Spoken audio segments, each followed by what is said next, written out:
Cancer Healer Center, a new beginning.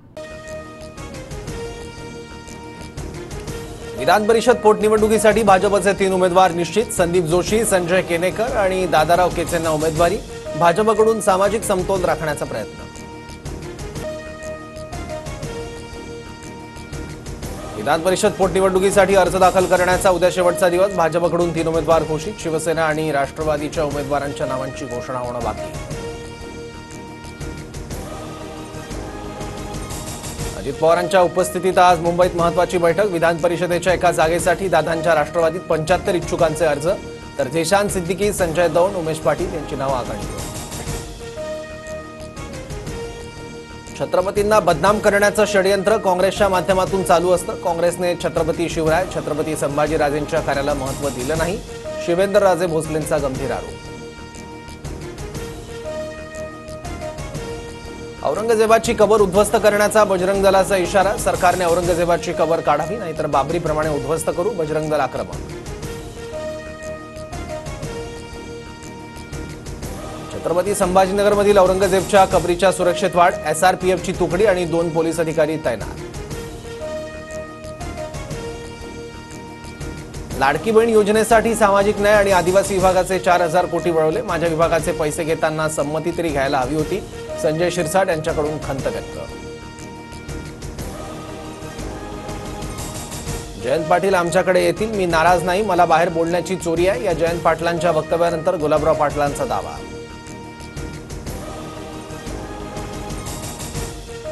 बीडच्या आष्टीत तरुणाची हत्या केल्याचा आरोप। मारहाणीत तरुणाचा मृत्यू झाल्याचा कुटुंबियांचा आरोप। तरुणाच्या मृत्यूप्रकरणी गुन्हा दाखल करण्याची प्रक्रिया सुरू। पतीवर खोटा गुन्हा दाखल, रानडुक्कर पकडण्यासाठी ढाकणे घेऊन गेले। खोक्या भोसलेच्या पत्नीची प्रतिक्रिया, तर रील्स बनवण्यासाठी मुकादमाचे पैसे आणल्याचाही दावा। महाराष्ट्रात उष्णतेची तीव्र लाट। मुंबईतील तापमान 34 अंशांपुढे, तर विदर्भ आणि उत्तर महाराष्ट्रातील कमाल तापमान 40 ते 41 अंशांवर।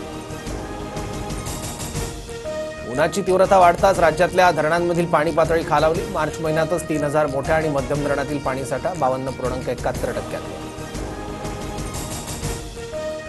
तुकाराम बीचच्या निमित्तानं देहूत वारकऱ्यांची गर्दी। तुकोबाऱ्यांच्या नामघोषानं देहू नगरी दुमदुमली। उपमुख्यमंत्री एकनाथ शिंदेंचा देहू नगरीत सन्मान। रायगड जिल्ह्यातील कशेडी ते खारपाडा दरम्यान आज अवजड वाहतूक बंद। महामार्गावरील संभाव्य वाहतूक कोंडी टाळण्यासाठी निर्णय। जीवनावश्यक वस्तूंची वाहतूक सुरू राहणार। मध्य रेल्वेच्या मेन लाईन आणि हार्बर मार्गावर मेगा ब्लॉक, तर पश्चिम रेल्वेवर आज कोणताही ब्लॉक नाही। बाहेरगावी गेलेल्यांचा परतीचा प्रवास सुरू होण्याची शक्यता असल्यानं निर्णय। मुंबईतील टोरेसच्या सील शोरूममध्ये चोरीचा प्रयत्न। गावदेवी पोलिसांकडून अज्ञात आरोपीविरोधात गुन्हा दाखल। सीसीटीव्हीच्या सहाय्यानं पोलिसांकडून शोध सुरू। फास्टॅग सक्तीच्या निर्णयाला आव्हान देणारी जनहित याचिका उच्च न्यायालयाने फेटाळली। फास्टॅग न वापरणाऱ्या वाहनधारकांना दुप्पट रक्कम द्यावी लागणार। मुंबईतील प्रदूषणाच्या पातळीत वाढ। मुंबईत हवेचा निर्देशांक मध्यम श्रेणीत। AQI 125 वर, अंधेरीत वाईट हवेची नोंद। प्रसिद्ध संगीतकार AR रहमान यांची प्रकृती बिघडली। छातीत दुखू लागल्यानं चेन्नईतील खासगी रुग्णालयात उपचार सुरू। भारतासह जगभरात छावा चित्रपटाला प्रेक्षकांची पसंती। छावाची देशांतर्गत 600 कोटींची कमाई, तर जगभरातील कमाई 750 कोटींवर।